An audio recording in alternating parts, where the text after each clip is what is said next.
Nagreklamo si Inday, nag-react na po sa investigasyon ng Kongreso kung saan mga kababayan sinabit yung kanyang asawang si Man Scarpio saka yung kanyang kapatid na si Pulong sa drug controversy. Sinabit ng witness na si Jimmy Gumban. Sabi ni Inday, political harassment niya yung ginagawa ng gobyerno. Ayan po mga kababayan, na-interview ng Mainstream. Sabi dito sa report ng Manila Times, Sara denounces drug allegations against Nagpapagang mga balita at pagtalakay sa mga isyu na lipunan. Opinyon, balat at paglalantad sa katotohanan. What you see is what you get. Unisan. Family allies. Yung allegations daw laban sa kanyang asawa is just a political noise at isang harassment. Pabiktim na naman po si Inday. Magpaliwanag na lang yung asawa mo sa Congress na sinasabi yung inyong asawa po at sa kasipulong sila mismo yung may-ari ng 350 kilos ng shabu na nakapaloob sa magnetic lifters amounting to more than 6 billion pesos. Lumalabas, yung pamilya po ninyo ay siyang mga drug lords dito sa ating bansa. So ang maganda kung hindi totoo, then yung imbitasyon po ng Kongreso ay dapat po ninyong i-honor. Pag hindi, ang direksyon po ninyo niyan, tulad ng direksyon ni Tebes, Pacquiao, tapos siya alis go. Diba? Hindi po pwedeng you just shrug it off at sabihin ninyong politika lang, political harassment. So sa inyo pala po, ang investigasyon ng Kongreso is just a political harassment. Pero yung PDEA leaks na inimbestigahan po ni Senator Bato implicating the President na nagpopulburon, ano tawag ninyo doon? Diba? In aid of destabilization. Ay, legislation pala. So ito, in aid of legislation din ang investigasyon ng Kongreso. Sa inyo, political harassment. So pag kayo yung involved, political harassment. Pag yung Pangulo, legitimate investigation, in aid of legislation, hindi destabilization, at hindi din political persecution or harassment. Kaya hindi maniwala sa inyo yung mga mamamayang Pilipino. Kaya ngayon, pabulusok ng pabulusok yung inyo pong ratings at padilim ng padilim yung inyong pangarap na maging Pangulo sa 2028. Diba? Iyan kasi wala kayong tigil sa paninira sa ating Pangulong Bongbong Marcos. Simula sa inyo pong tatay, ayaw tantanan yung ating Pangulong Bongbong Marcos. Yung pamilya po ninyo yung nagsimula ng gulo. Hampas dito, hampas doon. Sabi ko na sa inyo, ang hindi ninyo kasi nare-realize na ang bawat hampas ninyo sa ating Pangulong Bongbong Marcos ng inyo pong kampo, ang latay mismong sa inyo tumatama. Tama?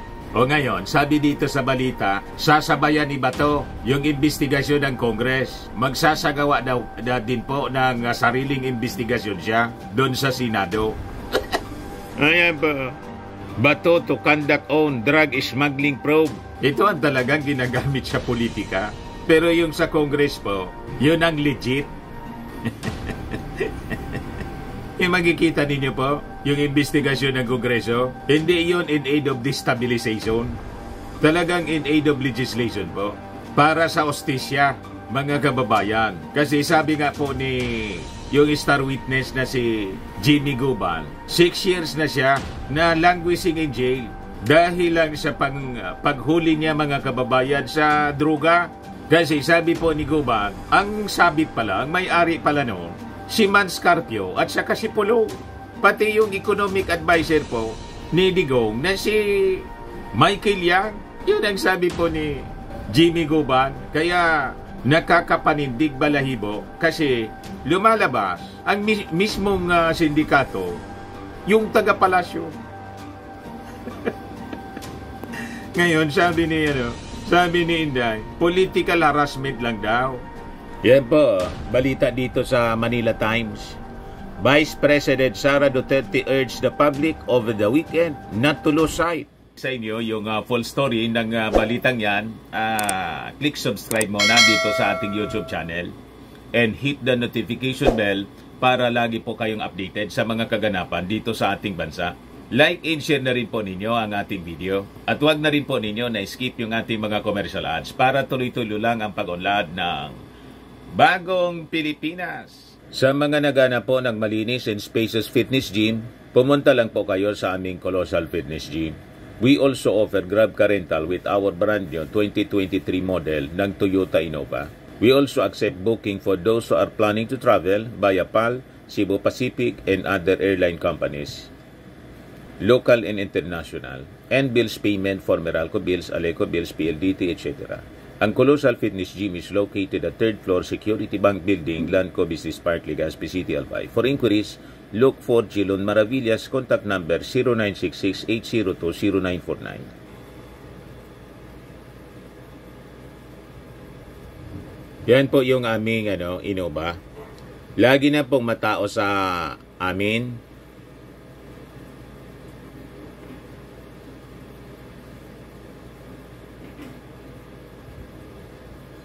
Yan po mga bagong clients namin.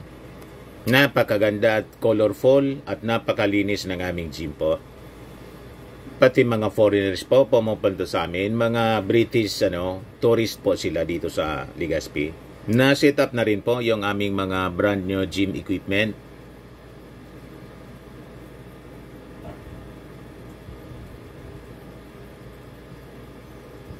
May treadmill na rin po kami. Ito naman po yung bago naming product na binibenta online. Eye Glow Serum, whitening po siya. Tingnan ninyo yung epekto sa aking anak na architect before and now. Yung mga inquiries po ninyo, dumiretso na lang kayo sa kanyang Facebook account, Riz Maravillas. Ito naman po, Firmax Firming and Lifting Cream, pinapahid po sa mga pulses in affected area. Mainam po sa paninigas ng mga kaso-kasuan.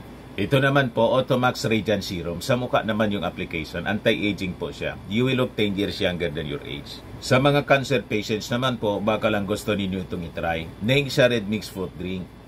Hindi mo po siya gamot, food supplement siya. Kaya lang, gawa siya mga kababayan sa goji berry. Yung goji berry may anti-cancer properties. O ngayon, yung mga inquiries ninyo, dumiretso na lang kayo sa aming messenger sa Facebook para masagot namin agad. Ayos pa? Ayos na ayos niya, Mr. Maravillas.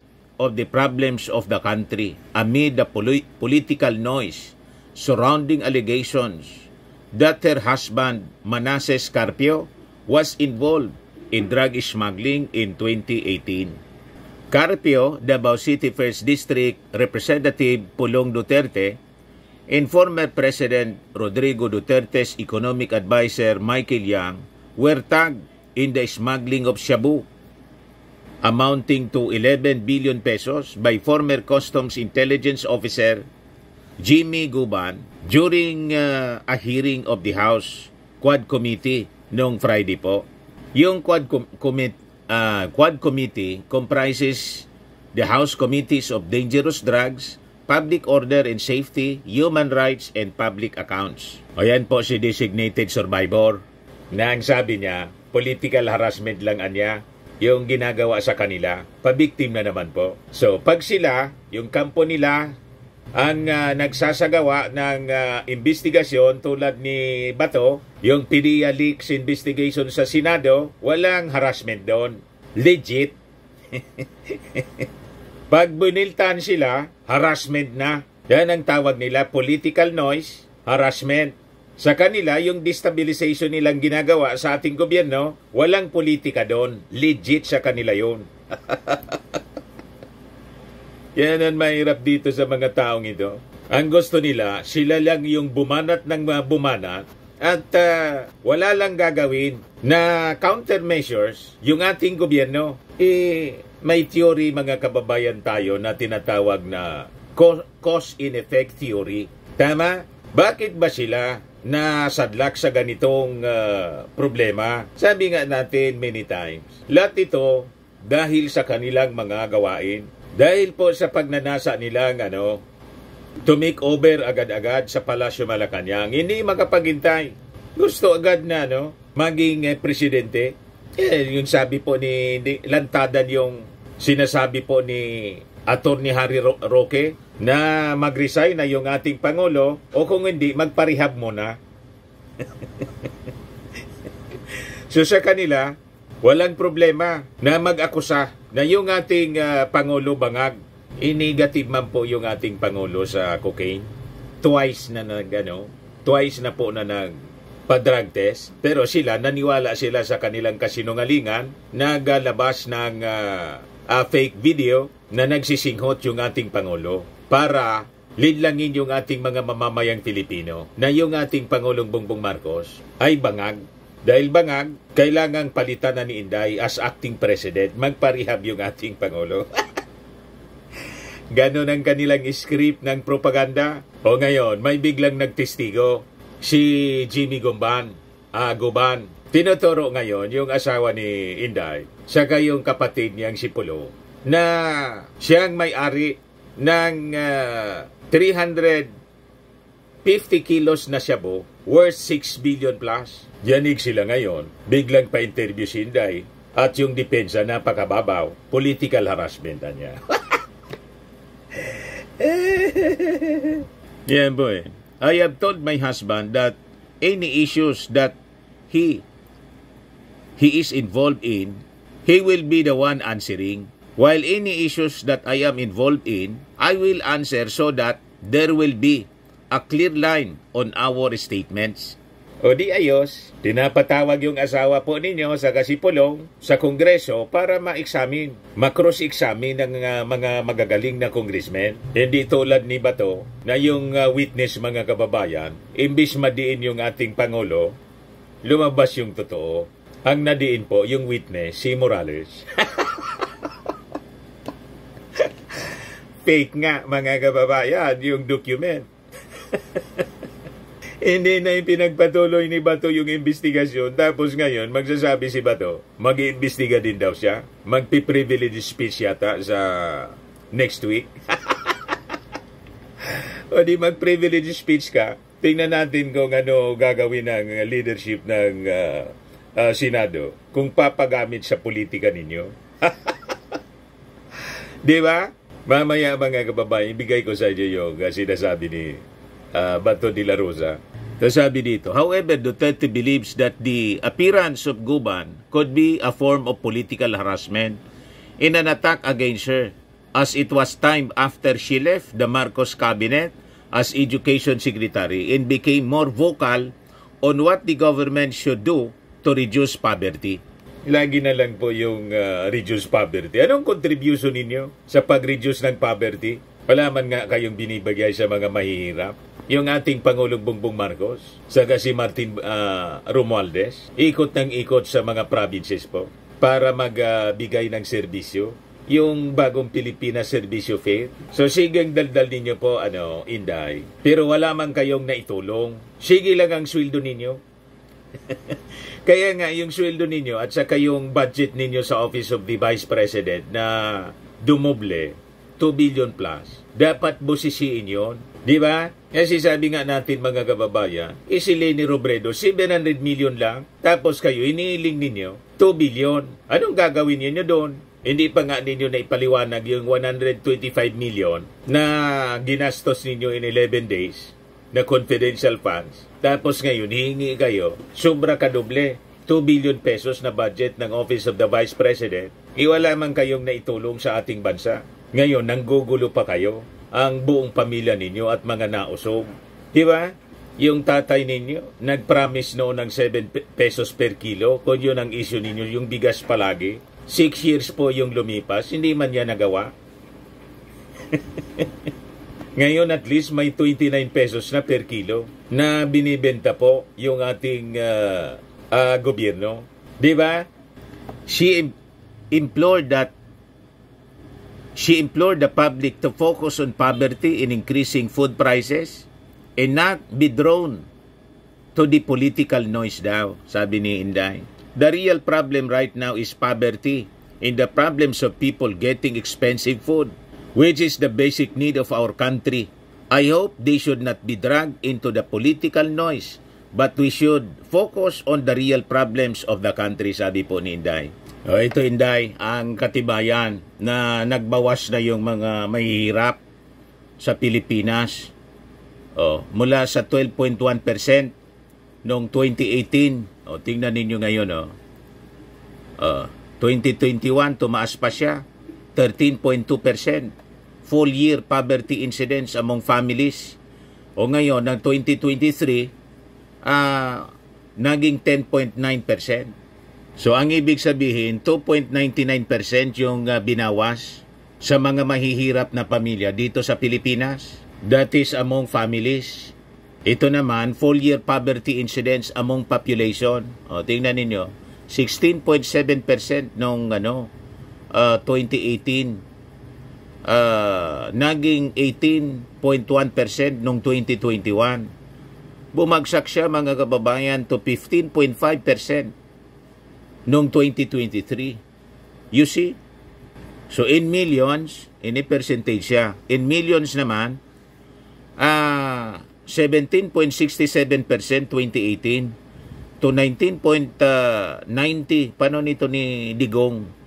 Ito, panahon niya ni Digong, 2021. Pag 2023, panahon na ng ating Pangulo, nangabawasan siya in millions, 17.54 in millions in 2023. So patunay na effective yung administration ng ating Pangulong Bongbong. Nabawasan niya yung mahihirap noong panahon ng tatay mo. Naintindihan mo na, Inday? Yan o. 2023 full year official poverty statistics. O ito, good news. Sabi ng ating Pangulong Bongbong, mga kababayan, ikinagagalak ko na muling magatid ng magandang balita. Yan po yung ating Pangulong Bongbong 16 hours ago sa kanyang post sa kanyang Facebook page. Sabi niya dyan, kamakailan lamang nakamit po natin ang credit rating upgrade na A- mula sa rating in investment information, our highest rating to date. Nagpapatunay po ito na malakas ang kumpiyansa ng mga investor sa sigla ng ating ekonomiya. Ang upgrade na ito ay upgrade rin sa buhay ng bawat Pilipino. This will help us bring down borrowing costs and secure cheap and affordable financing for the government, businesses, and ordinary consumers. Ibig sabihin, sa halip na gumastos tayo para sa pagbayad ng interes, magagamit natin ang matitipid na pera para sa iba't ibang pampublikong serbisyo, gaya ng infrastruktura, healthcare, facilities at pagpapatayo ng mga silid-aralan para sa ating mga mag-aaral. This will help us invest more on our people, paving the way for more Carlos Yulos in the near future. Ang patuloy na pagpapabuti ng ating credit rating ay maghatid ng mas na maraming investments at dagdag na negosyo sa ating bansa na magdadala ng maraming kalidad na trabaho at mas mataas na kita para sa bawat Pilipino. Bagamat ito ang kauna-unahang credit rating upgrade ng aking administrasyon, hindi po tayo hihinto rito. We will keep giving our best to make sure that every Filipino benefits from economic growth until we break the cycle of poverty. Tuloy po ang laban para sa bagong Pilipinas. Yan ang ating Pangulong Bongbong Marcos. Kasi kayo, makalumang Pilipinas, makalumang mindset. Mindset ng mga taong mahilig, mahilig manggulo, mga selfish. Gusto sila lang ang nasa poder. Mga taong hindi makapaghintay ng kanilang panahon, hindi na makapaghintay sa 2028. Gusto nang palitan yung ating Pangulo. Masyadong ganid sa kapangyarihan. Yan ang masama dyan, Inday. Tapos na yung panahon ng inyong tatay, nangingialam pa. Nagmamagaling kasi. Hindi man po kayo magaling. Hindi nga ninyo naayos yung DepEd.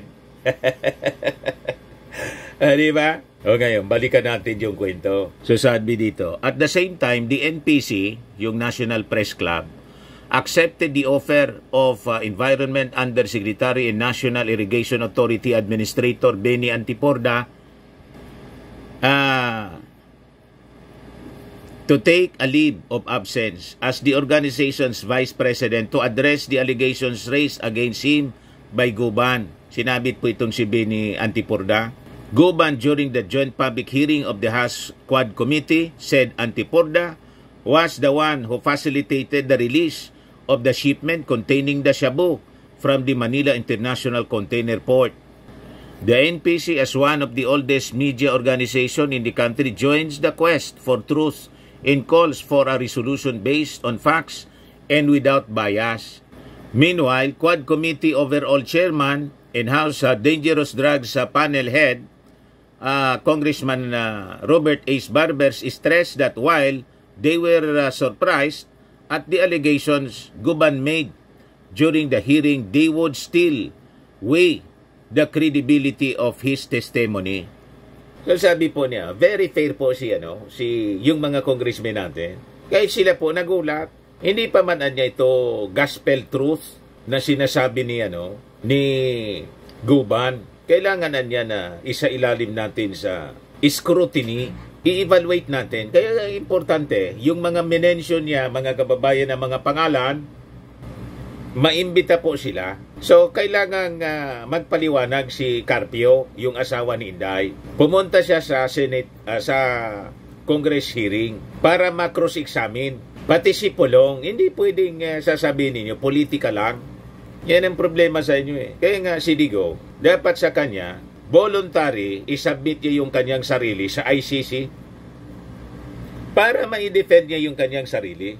In like manner po, si Bato, pati si Inday, pati po si Pacquiao, yung mga cases nila na kinakaharap dito at saka sa abroad. Si Mrs. Marcos po, babae, di ba hinarap niya yung napakaraming kaso niya dito sa Pilipinas in abroad? Yung trial of the century na naalala ninyo sa Amerika, hinarap po ni Mrs. Marcos, hindi siya nagtago. O ngayon, napawalang sala. O di wow, tulad ni De Lima po, hinarap niya yung kaso na final ng administrasyon ni Digong at nagpakulong, mga kababayan. Close to 7 years na nakulong. Yan ang mga matatapang. Pero ito pong grupo ng mga nausog, sina Digong, si Pacquiao, nagtatago po. Sabi nila, mga maiisog sila. Talo pa po ni GMA. Si GMA nagpakulong. Si Estrada, pati si Jinggoy, si Bong Revilla, lahat ito nagpakulong. Pero yung mga nagsasabing mga matatapang sila, maiisog, wala. Si Tebes, si Bantag, nagsipag-disappear. Si Pacquiao, sabi niya, son of God siya. Nakakita ka ng son of God? May-ari ng universe. Pagkatapos, ayaw harapin yung kaso. Kung ano-ano mga depensa sa media, hindi man po kayo magkakaroon ng hustisya sa media, mga press releases ninyo. Ang hustisya po sa korte. Kung saan kayo naharap ng kaso, doon dapat ninyo harapin, sagutin ninyo. So, importante itong si Carpio, Mans Carpio, asawa ni Inday, mag-attend siya ng Congress hearing. Pati si Pulong, i-confront ninyo yung witness, si Jimmy Guban. Doon ninyo sabihin na sinungaling siya.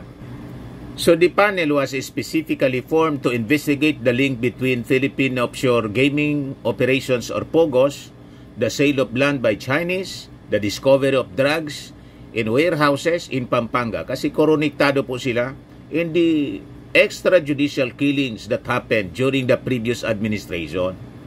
Barbers stopped short of saying that Guban's testimony was credible as he wanted the committee to decide. Sabi po niya, I have my own opinion on his credibility, but I have to decide on the basis of the collective wisdom of the committee, as they will be the ones who will write the committee report, sabi po ni Congressman Barbers. He also said they remained open to entertaining other possible surprise witnesses of Guban's caliber, but stressed that they would vet the information the committee might receive. Many have already indicated that they want to reveal or share information with the committee. But like I said, while we welcome that, we will weigh them to see if they could help the objective of the committee. Barbers also said that they would not create any politically motivated committee reports as they just wanted to stick to the truth. The committee has already invited Representative Duterte, si Pulong po, si Mans Carpio, asawa ni Inday, si Antipurda, at saka si Paul Gutierrez to the next hearing. So mag-ready na kayo ng inyong mga sasabihin sa Kongreso. Ini yung daldal kayo ng daldal sa media, sasabihin ninyo political harassment. Ito yung interview kay Inday ng Mainstream. Itong Pulong at ni Attorney Mans sa issue ng pagpupus kay kumano ng 6.8 billion pesos na flagship na ng plantation. Mama na po yung reaction niyo.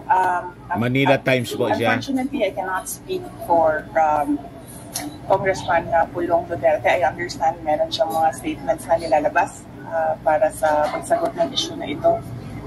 At napag-usapan din namin ng aking asawa, si Mans Carpio, na kung ano yung sa kanya na issue ay siya lang yung sasagot at kung ano yung sa akin, yun lang din ang sasagutin ko para klaro yung mga linya ng pagsasagot namin. But as I always say, hindi lang dyan sa kaso na i-final sa kanila.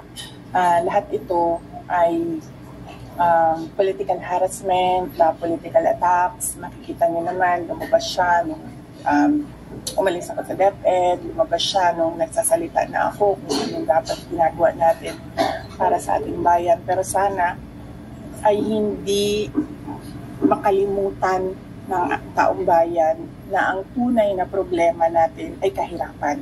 Wala ka man pong contribution sa kahirapan? Problema ng mga pag-address ng kahirapan, Inday? Sa mahal na pagkain. Yun talaga yung ang contribution mo, Inday, yung paggastos ng confidential funds, 11 days? Kaya sana ay hindi sila magpadala sa ingay, but kundi tutukan natin lahat kung ano yung totoong problema ng ating bayan. Kahirapan at kahirapan ng mga tao na bumili ng murang pagkain. Ang contribution mo, yung paggastos ng taxes ng mga mamamayang Filipino, $500 million pesos para lang sa iyong security. Imagine, 500 million plus para lang sa security ni Inday. 2 years, mga kababayan, ang inubos, more than $500 million pesos. Pero sa pagpaangat ng buhay ng mga mamamayang Pilipino, wala man kayong contribution po. Noong nagtama yung bagyong Karina, lumipad pa kayo papundang Germany, outside of Philippine Area of Responsibility. Pagbalik ninyo, bumanat na kayong left and right sa ating Pangulong Bongbong. Wala nga kayong contribution, tapos banat pa kayo ng banat. Ayan tuloy, lahat bumumbuelta sa inyo. Yung pangarap ninyo as designated survivor, malabo na tuloy. Palabo ng palabo. O ngayon, ito yung sabi ni Bato, magsasagawa din daw siya ng sarili niyang investigation sa Senado. Ituloy mo yung PDEA leaks. Bakit tinigil mo? Tapos dito ka, tatalon ka dito sa issue ng ng iniimbestiga na ng Congress. Gusto mong i-counter? Halata tuloy na politika. Political survival po ninyo. Ginagamit ninyo yung Senado at yung taxes ng mga mamamayang Filipino, pati pasweldo sa inyo para sa political survival ninyo. Huwag kami Bato.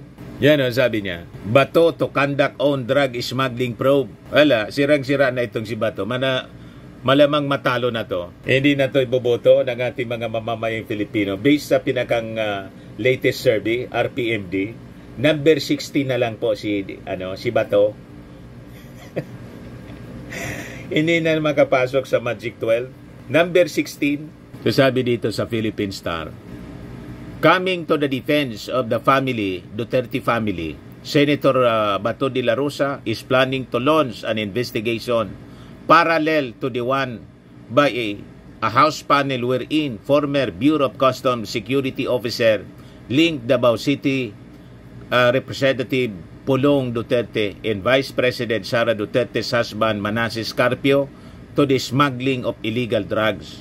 So magpa-file daw siya ng resolution next week.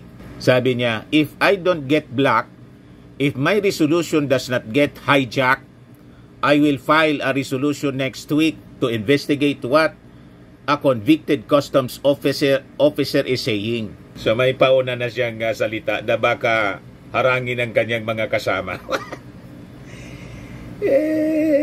Di ba? Malamang kasi yung motibo po ninyo, political. Di ba? Hindi man po para sa bayan, kundi para sa pamilya Duterte. Gano'n naman talaga kayo po. Pati si Robin Padilla, yung mga kaalyado ninyo, hindi man para sa bayan. Mas matimbang pa sa inyo yung sarili ninyo at mga kaibigan ninyo. Si Pacquiao, doon kayo Pero ang masama, nagsisweldo kayo sa taxes namin. Yan ang masama dyan As what he meant by hijack, sabi po niya sa interview ng DWIC, that it meant having his resolution referred to other Senate committees that would only sit on it. That's what I'm paying attention now. Malamang po, kasi hindi na kayo makapag-handle ng committee yan, na investigation, na fair. Laging may political color. Yung una, in aid of destabilization. Tapos hindi man ninyo pinagpatuloy na. Kasi sabi nga natin, imbis masiraan yung Pangulo, lalo na pumugi.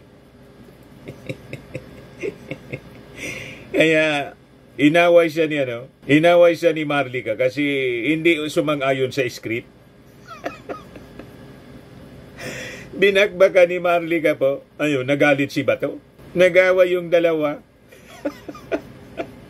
Iyan kasi po, pag masama yung intensyon, yun ang inaabot. De la Rosa said he was wondering why Guban raised his allegations only now. It is obviously scripted and unbelievable.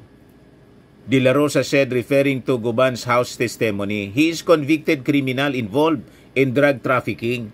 Now that he has been convicted and now locked up in the NBP, he made story with these names he mentioned. It is very unbelievable. The way Guban talk, I am a retired PNP investigator. I can really see in a person's speech if what he's saying was true. Wala na po, Senator Bato. Sirang-sira na yung credibility po ninyo. Wala nang maniwala, kundi kayo-kayo na lang. Pag kayo ang nagsalita po, at yung kampo ng mga nausog, at lalo na yung inyo pong patron, si Maudigs, wala na pong maniwala.